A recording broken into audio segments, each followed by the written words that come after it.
koostame loovtööd. Mis me esimesena teeme? Paneme lehekülje paika. Nimeta dokument, siin tabel on, läheb faili peale. Ja veel tähtis on see, et kui teil on keel, näiteks inglise keel, siis võib olla, et tollimõõt on. Meil on vaja ikkagi sentimeetri mõõtu.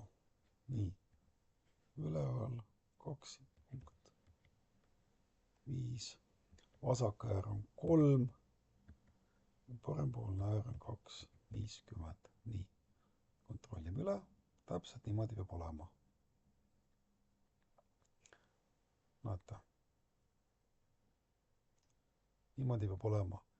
Mis me veel vaatame? Vaatame seda, et meil oleks õige määrada vaikeseadmeteks, lasta olla vaikimisi, kogu dokument ja okei. Nii. Joondumine peab olema see asend. Mitte keskele, mitte paremale, vaid lihtsalt joondumine.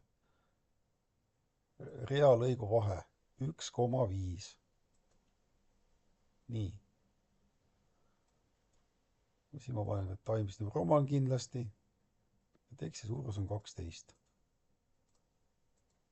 On 12, vabandust, 3. Nii, peab olema 12. Et need on kõige põhilised asjad, millest me üldse alustame dokumendi tegemist.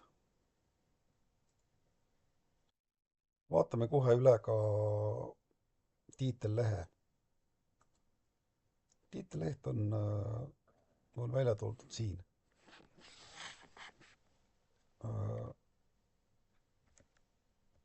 Times New Roman 12. Kohtla-Järve Iida põhikool.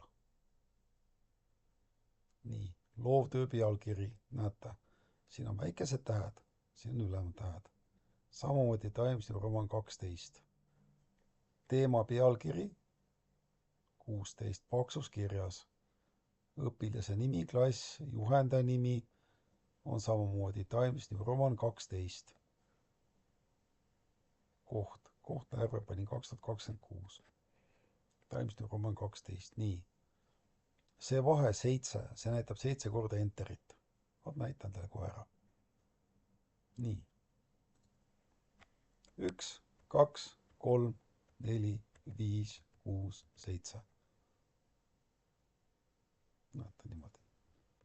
1, enter. 2, 3, 4, 5, 6, 7. Ehk siis 7 korda seda vahet. Nii, sellega on see peatükk meil läbi.